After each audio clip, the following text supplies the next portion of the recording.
우리 지난 3장 우리가 생각을 해보면 이제 하나님께서 어, 불붙은 그러나 타지 않는 떨기나무 가운데 임재하셔서 이제 모세를 이제 부르십니다. 이스라엘을 구원하기 위하여서 내가 너를 택하였다라고 하나님 말씀하시는데, 그 하나님께 두 번이나 이제 저항을 합니다. 모세가 핑계를 대는 것이죠. 첫 번째 뭐라고 하냐면, 모세가 내가 누구이기에 하나님, 도대체 내가 뭐길래 나 같은 사람을 보내십니까? 하나님께서 내가 너와 함께 하리라 라고 말씀하셔요. 그러자 이제 모세가 두 번째, 그러면은 내가 가서 하나님을 어떻게 소개해야 되겠습니까? 하나님 이름을 나에게 알려주십시오. 그래서 하나님께서 이름도 알려주세요. 나는 스스로 있는 자이니라 하고 여호와 하나님, 야훼 하나님의 이름을 알려주세요. 그런데 모세가 여전히 저항을 하죠.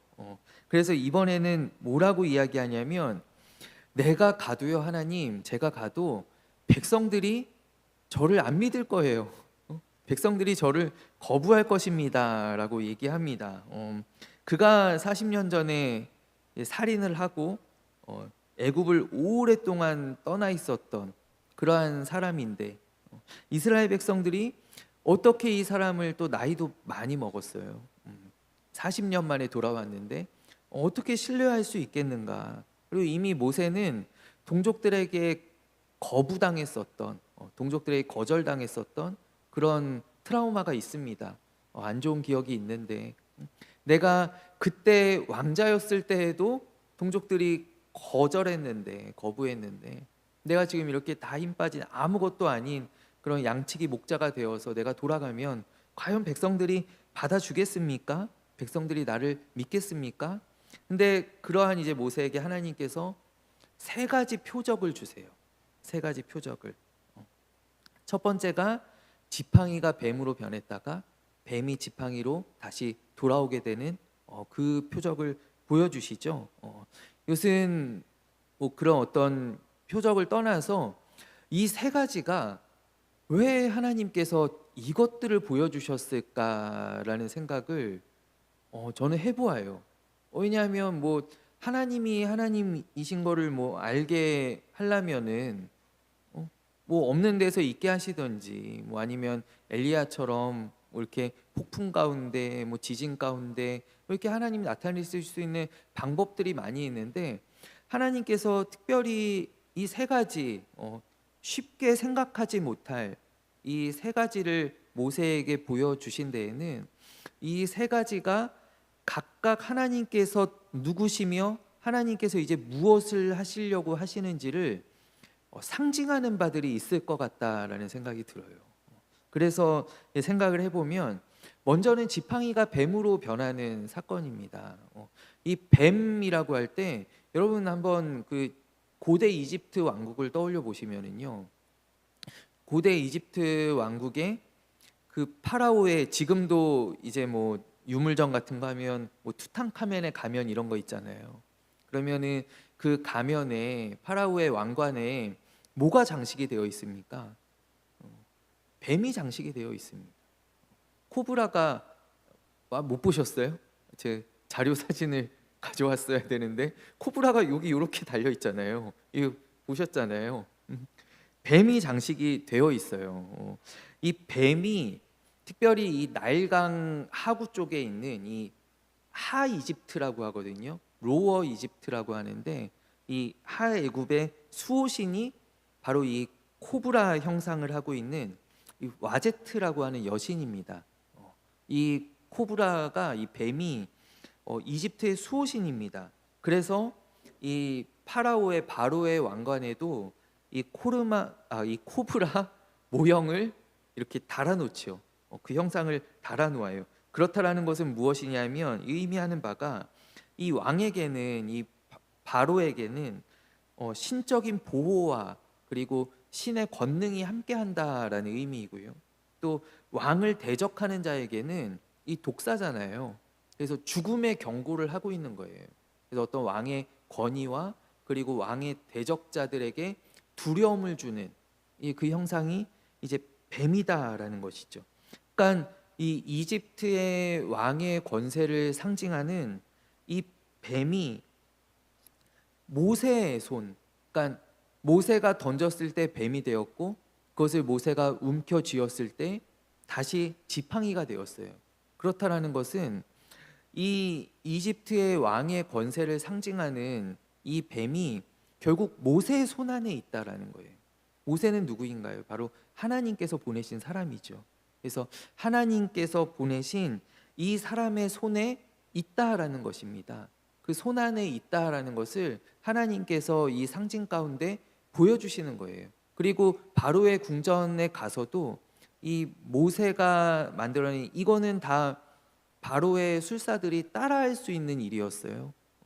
그러니까 그것도 참 그렇죠. 왜냐하면 하나님께서 처음부터 따라할 수 없는 이 마술사들이 마술로 행할 수 없는 그런 표징들을 보여주셨으면, 그런 표징들을 모세에게 주셨으면 모세가 이렇게 한번 실망하는 일도 없었을 텐데, 그러나 하나님께서 이 일들을 주신 데에는 이 상징하는 바가 있다라는 거예요.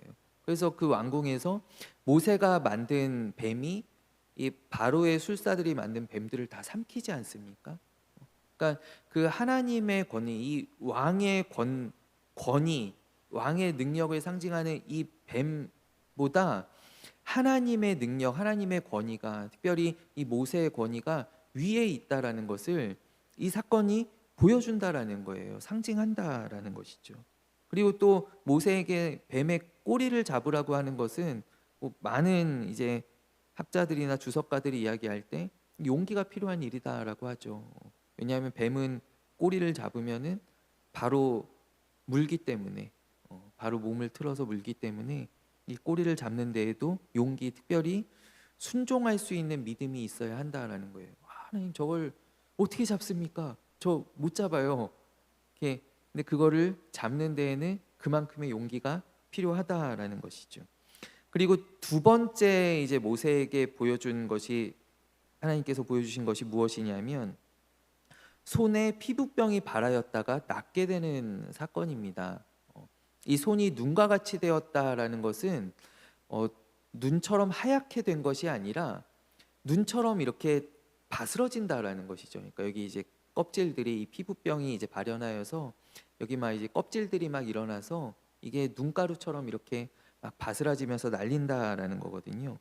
그러니까 이 병이 생겼다가 병을 낫게 하시는 그 하나님께서 무엇을 모세에게 보여주시는가? 바로 하나님께서 죽음과 삶을 주관하시는 창조자이심을, 섭리자이심을 보여주시는 그 사건이 바로 이 손에 발한 피부병과 그것이 낫게 되는 사건이다라는 거예요. 그리고 앞서서 이 하나님께서 보여주신 표적이라고 하잖아요. 이 표적이라고 하는 것은 그냥 단순한 기적이 아니라 그것을 통하여서 보여주고자 하는 바가 있는 것 아니겠어요? 그러니까 사복음서 가운데에도 이제 예수님께서 많은 이적들을 행하십니다. 많은 이적들을 이렇게 행하실 때 바리새인들과 종교 지도자들이 뭘 요구하냐면 이제 그런 거 말고 표적을 보여주십시오라고 합니다. 표적을. 그러니까 확실한 증거를 내놓으라는 거예요. 이런 뭐 사람이 낳고 뭐 귀신이 쫓아나고 이런 거 말고 정말로 당신이 누구인지 그 표적을 우리에게 보여달라라고 이야기하잖아요. 또 요한복음은 이 예수님의 이 이적들을 다 표적이라고 이야기합니다. 그러니까 그거 하나하나가, 사건 하나하나가 예수님이 누구신지에 대하여서 우리에게 상징하고 알려준다라는 거예요. 근데 오늘 이 사건 가운데에도 하나님께서 표징이라고 하잖아요. 그러니까 이게 단순한 이적이 아니라는 것이죠. 이게 단순한 그냥 놀라운 사건, 기적이 아니라 이 하나하나가 다 상징하는 바가 있다라는 것입니다. 그래서 앞서 이 보여주셨던 이 지팡이가 뱀으로 변하는 이 사건이 이제 이 뱀이라고 하는 것은 어떤 바로의 그 권능을 상징하는 것인데, 그러니까 바로의 어떤 운명을 상징한다라고 한다면 이 손에 병이 발하였다가 낫게 되는 이것은 무엇일까요? 이것은 모세가 품 안에 손을 넣었다 뺐을 때 이 지금 손의 상태가 어떤가? 이것이 지금 이스라엘의 모습을 보여주고 있다라는 것이죠. 굉장히 무기력하고 지금 고통당하고 있고 고난 가운데 있는 무능력한 그 이스라엘의 모습을 오늘 하나님께서 이 모세의 손을 통하여서 보여주신다라는 거예요.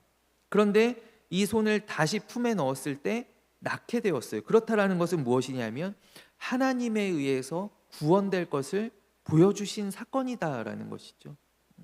이 나병이 발한, 이 피부병이 발한 이 손처럼 정말 아무 힘없고 무기력하고 지금 고통 가운데 있는, 신음 가운데 있는 이 이스라엘을 하나님께서 구원하신다. 하나님께서 회복시켜 주신다. 결국 이 이스라엘이 깨끗하게 될 것이고 정결하게 될 것이다 라는 것을 하나님께서 이 두 번째 표징을 통하여서 보여주신다라는 거예요. 그리고 세 번째 표적, 나일강 물이 피로 변하는 이 사건은 모세가 시연해 보진 못했습니다. 왜냐하면 그 광야 가운데 나일강 물이 없었기 때문이죠. 첫 번째, 두 번째는 다 모세가 말하자면 시연을 한번 해보았어요. 가기 전에 예행 연습을 한 거죠. 근데 세 번째는 시연을 못 해본 사건이에요. 근데 이 세 번째 사건만은 첫 번째, 두 번째가 다 어떠하냐면 뱀으로 갔다 돌아왔어요. 나병이 발하였다가 다시 돌아왔어요. 그러니까 첫 번째, 두 번째는 두 가지 표징이 전부 다 원상태로 되돌아오는 표징이었어요.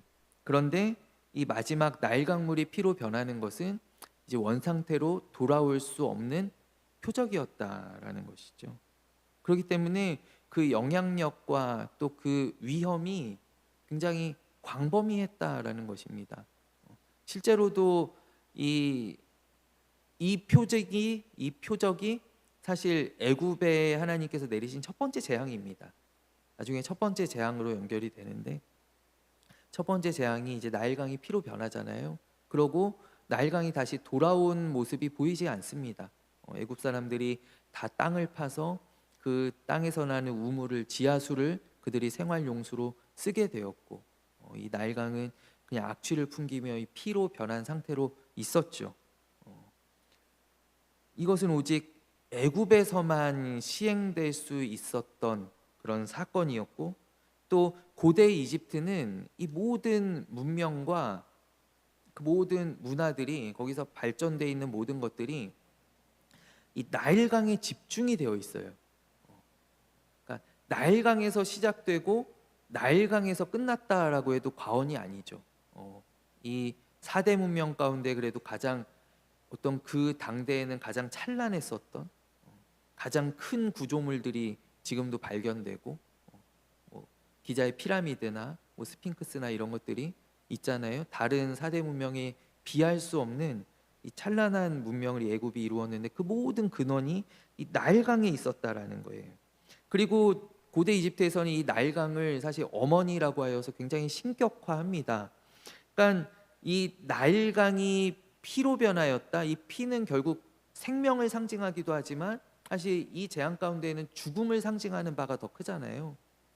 이 죽음을 상징하는 이 피로 변하였다라고 하는 것은 애굽의 모든 신들이 하나님께 복종하리라라는 것을 암시하신다라는 거예요. 그러니까 이것을 이스라엘에게 보여주라, 믿지 않으면 보여주라라고 하나님께서 말씀하신 것은 그들이 그 하나님의 표징들을 보면서 이제 하나님께서 이 일들을 행하시는구나. 하나님께서 바로의 권능을 무력화시키신다. 하나님께서 우리 이스라엘을 이 나병이 발한 것 같은 우리 정말 가망 없는 소망 없는 우리 이스라엘을 하나님께서 회복시키신다. 그리고 하나님께서 이 애굽의 신들을 벌하신다라고 하시는 그 세 가지를, 이 세 가지 표징이 보여준다라는 거예요. 그리고 이것이 애굽의 첫 번째 재앙이 되었다라는 것도 굉장히 저는 상징하는 바가 있다라고 생각합니다. 제가 말씀 중에 어떤 말씀이 떠올랐냐면, 예수님께서 그 바알세불 논쟁하실 때가 있어요. 우리 마가복음 나눌 때 기억이 아마 나실 거예요. 그 이제 예수님의 대적자들이 와서 예수님을 막 비난합니다. 예수님 비난하면서 얘기하기를 저자가 바알세불이 집혀서 바알세불의 권세를 가지고 저렇게 귀신들을 쫓아내는구나. 근데 예수님께 그것을 반박하시면서 뭐라고 말씀하십니까? 서로 분쟁하는 집이 어떻게 세워질 수 있겠느냐. 그러면서 예수님께 말씀하시기를 강도가 들었을 때 그 집에서 가장 강한 자를 먼저 결박하지 않고서는 그 집을 털 수가 없다라는 것이죠. 강탈할 수가 없다라는 것이죠. 그러니까 그 집을 강탈하기 위해서는 가서 먼저 가장 강한 자를 결박하고 그 이후에 그 집을 강탈해서 나올 것이다라고 예수님 비유를 들어서 말씀하셨는데, 오늘 애굽의 재앙을 내리시는 이 하나님의 그 순서가 저는 바로 그러한 순서가 아닌가라는 생각이 들었어요. 뭐냐면 첫 번째 재앙이, 사실 첫 번째 재앙이 그 나일강을 피로 변하게 하는 이 사건, 이것이 애굽의 술사들도 그냥 따라 했던 일이거든요. 그냥 물에다가 뭐 간단한 시약을 타면 그냥 이렇게 뭐 피처럼 만드는 것 다 할 수 있는 일이었어요. 근데 하나님께서 이것을 첫 번째 재앙으로 삼으신 데에는 하나님께서 애굽을 심판하시고 애굽을 징벌하시기에 앞서서 먼저 애굽이 숭배하는 그 신들을 무력화시키신 사건이다라는 것이죠. 그것이 이 나일강의 피라는 죽음을 내리심으로써, 나일강의 죽음을 내리심으로써 애굽의 그 애굽 사람들이 숭배하는 그 강한 신들을 다 결박하고 그들을 다 무릎 꿇리고, 그리고 이제 본격적으로 하나님께서 애굽을 심판하시는, 애굽에 벌을 내리시는 그 일들이 이제 시작되게 되는 그 시작점이 바로 이 나일강을 피로 변하게 하는 사건이다라는 것이에요. 모세가 이 세 가지 사건을 다 보고 들었습니다. 세 번째 사건은 이제 명령을 받았으니까요. 이제 이스라엘에 가서 모세가 행하게 될 텐데 다 보고 경험하고 들었습니다. 근데 모세가 또 네 번째 거부합니다. 모세가 뭐라고 이야기하냐면 저는 말이 어눌합니다라는 거예요. 한마디로 이야기하면 하나님, 저는 능력이 부족합니다. 아니, 모세가 지금까지 하나님의 능력을 봤잖아요. 그 지팡이가 뱀으로 변하고 병이 손에 발하였다가 낫게 되고 이 하나님의 능력을 보았는데, 모세가 무슨 엉뚱한 소리를 하냐면 하나님, 제가 능력이 부족합니다라는 거예요. 그러니까 제가 말이 제가 어눌합니다. 입이 뻣뻣하고 혀가 둔한 자입니다라고 얘기하는 거예요. 이게 뭐 사실 두 가지 이제 그 주석들이 있는데요. 단순히 이제 학자들이 이야기할 때 애굽에서 모세가 떠나온 지 벌써 40년이 되었다라는 거예요. 거기다 나이도 많아졌어요. 그렇기 때문에 이제 광야에 오래 있어서 모세가 애굽 말들을 까먹었다라고 얘기하는 사람들이 있어요. 모세가 이제 애굽 말들이 잘 기억이 나지 않고 또 애굽의 수사법에 이렇게 서툴렀다라고 이야기하는 그런 의견들이 있고요. 또 한 가지는 제가 전에 한번 주일 예배 때 나누었던 것처럼 모세에게 언어 장애가 있었다라고 하는 그런 썰이 있습니다. 사실 언어 장애까지는 추론하기가 어렵기 때문에 제가 첫 번째 얘기했던 그 설도 이제 많이 힘을 받는 그런 설입니다. 근데 저는 사실 두 번째 이제 모세가 아무래도 그 언어적으로 어려움이 있었다, 말을 하는데 어려움이 있었다라는 것을 저는 지지하고 저는 그렇게 생각을 하는데요. 제가 그렇게 생각하는 근거는 모세가 단순히 이 애굽의 말에 서툴렀다라고 한다면, 그러면은 아론을 붙여주실 때 아론을 통역자로 붙여주시지 대언자로 붙여주시지 않으셨을 거예요. 그러니까 만약에 이 소통에 문제가 있었다라고 한다면 아론은 통역가로서의 역할을 감당해야 되는 거예요. 모세가 이렇게 얘기할 때 그게 좀 부족한 어떤 수사나 이런 것들을 뒷받침해 줄 수 있는. 근데 아론이 모세의 무엇으로 세워지게 되냐면 대언자로 세워지게 되거든요. 그러니까 모세가 하나님의 대언자가 되고 이 모세의 대언 아론이 모세의 대언자가 되는 거예요. 그렇다라는 것은 모세를 대신해서 말하는 사람이거든요. 그렇다라는 것은 이 모세에게 분명히 좀 말이 어려운 그런 어려움이 있었다라고 저는 생각을 하고요. 또 이 70인 역에도 보면 70인 역에 좀 모세의 이런 어떤 언어적 어려움이 조금 더 돋보이게 그들이 번역을 했습니다. 이 70인역은 최초의 이제 헬라어 번역본이잖아요. 구약 성경에 거기에 10절이 어떻게 번역이 되어 있느냐면 하나님 나는 말에 능한 사람이 아닙니다. 나의 입은 느리고 나의 혀도 둔합니다라고 그가 얘기합니다.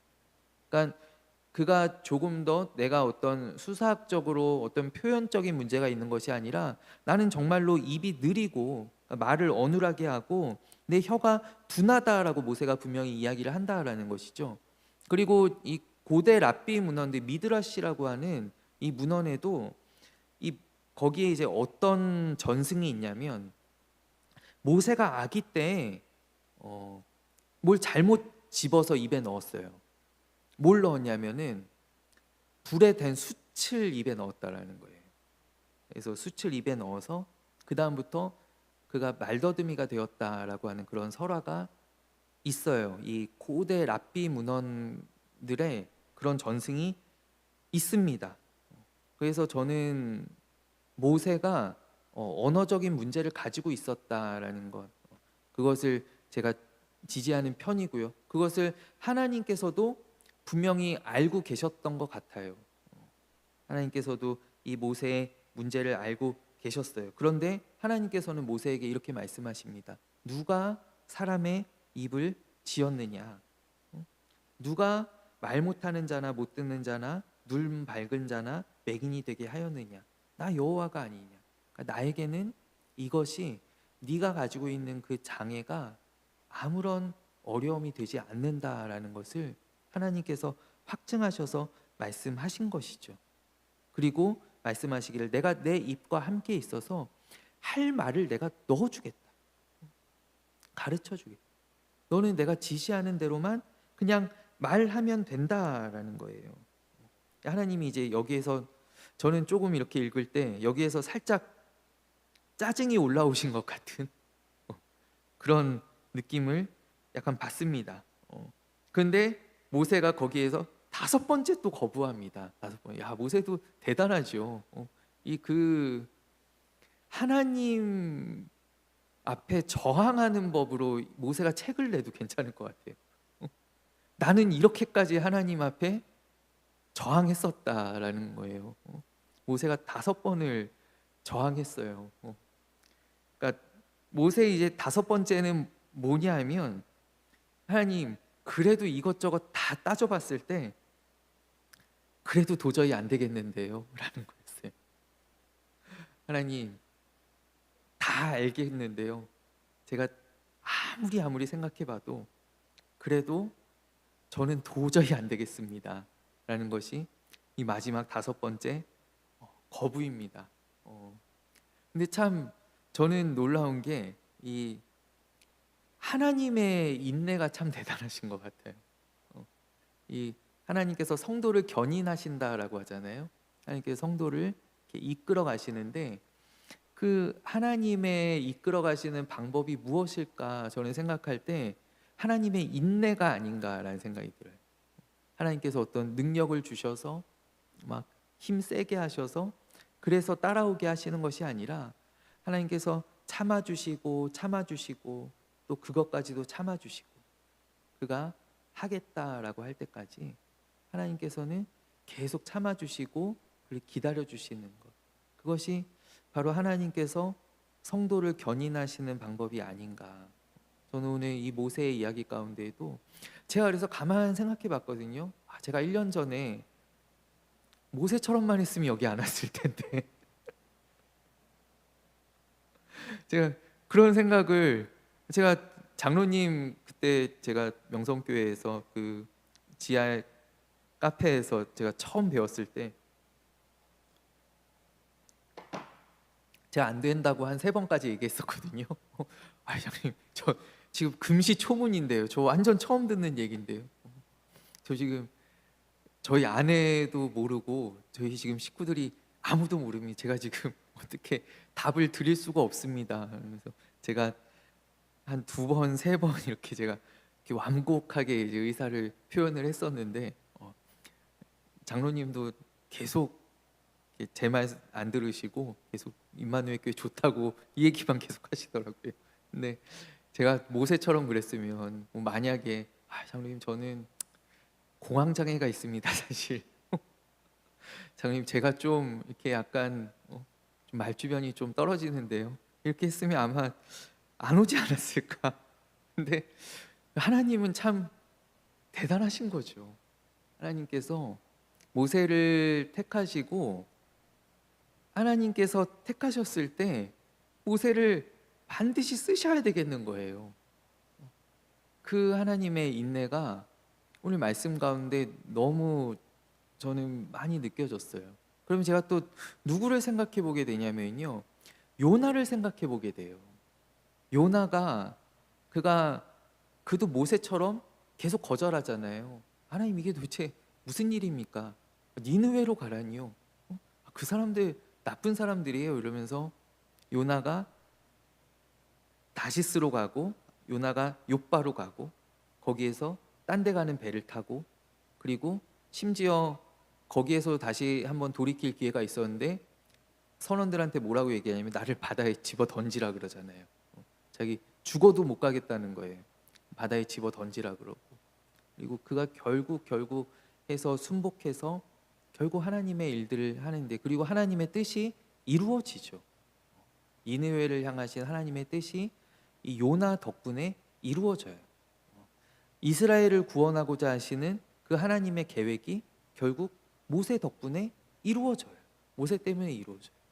근데 하나님께서는 그 택하신 자를 하나님께서 쓰시겠다라고 작정하시면 하나님께서는 쓰시는 분이시다라는 거예요.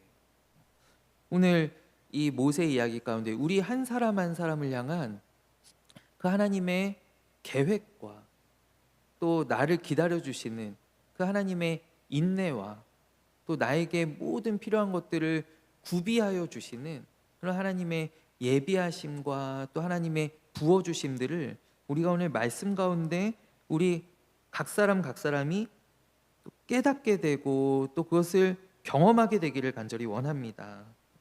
우리 5번째 때는 이 하나님도 이제 뭐라고 대답하요? 모세가 하나님 제가 그래도 아무리 생각해도 도저히 안 되겠는데요. 갈 만한 사람을 보내십시오 라고 했을 때 하나님께서 모세에게 그냥 냅다 짐을 지우시죠. 잔소리하지 말고 가라 라고 하죠.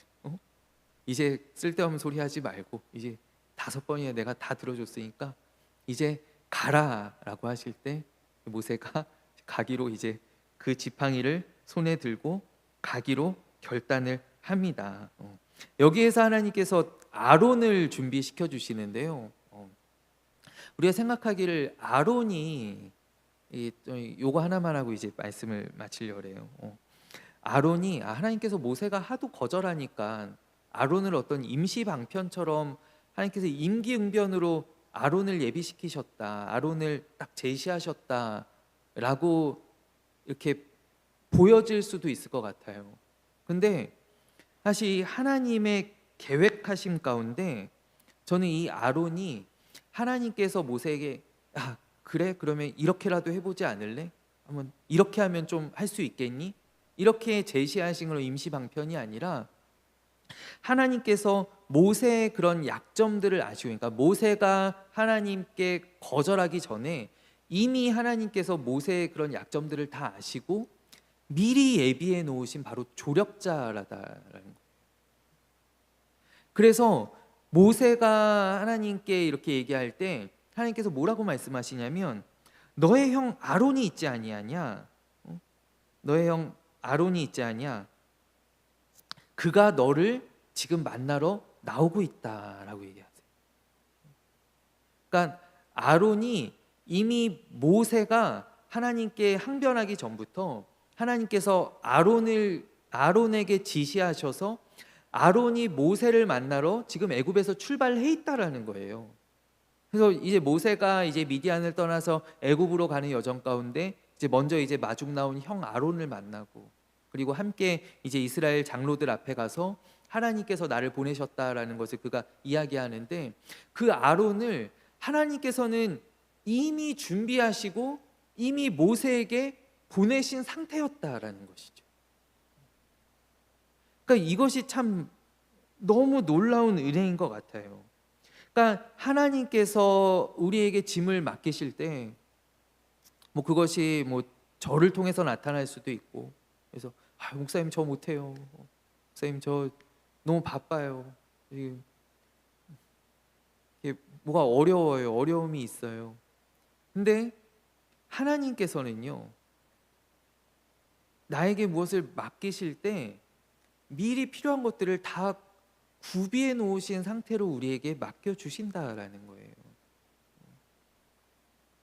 저는 그것을 때마다 늘 경험했었고, 그래서 제가 감당하지 못할 일들을 제가 감당했던 경험들이 많이 있고, 지금도 마찬가지입니다. 1년을 제가 지나올 때, 뭐 이번 여름에 있었던 성경학교도 마찬가지고요, 우리 교회에 있었던 그 매주 예배와 모든 것들이 감당할 수 없는데, 그러나 보면 하나님께서 미리 다 준비해 놓으셨고 미리 다 예비해 놓으셨던 그런 것이었음을 제가 경험할 때가 참 많이 있어요. 그래서 지난 1년간 지나왔던 그런 시간들이 하나님께서 준비하신 것들을 내가 그대로 발견하게 되는 그런 여정이었고, 뭐 결코 힘들지 않다라고는 할 수 없지만은, 그러나 그 가운데 또 하나님의 함께 하심과 하나님의 도우심들을 많이 경험했었던 그런 시간들이었습니다. 우리 모두에게도 마찬가지 그러한 은혜가 임하기를 간절히 원합니다. 우리의 모든 직장, 뭐 사업장, 우리의 삶의 자리, 우리가 또 어려움의 터널들을 지나갈 때, 생각지 못한 그런 고난들을 맞닥뜨릴 때, 문제가 터져 나오고 사건들이 일어날 때, 그러나 그 가운데 하나님께서 예비해 놓으신 것들을 발견하게 되는 그러한 은혜들이 경험되어지기를 간절히 원합니다. 그래야 해서 나의 힘으로 하는 것이 아니라 하나님께서 하게 해주셨음을, 하나님께서 인도해 주셨고 하나님께서 도와주셨고 하나님께서 나를 통하여 영광 받아 주셨음을 우리가 고백하게 되는, 이제 우리 곧 감사의 계절이잖아요. 이제 추수감사절이 2주, 이제 3주 이제 남짓 남았는데, 우리 그러한 하나님의 은혜들을 고백하게 되는 그런 저와 우리 모든 성도님들이 되시기를 간절히 원합니다. 우리 이 시간 함께 기도하고 제가 축도함으로 예배를 마치겠습니다.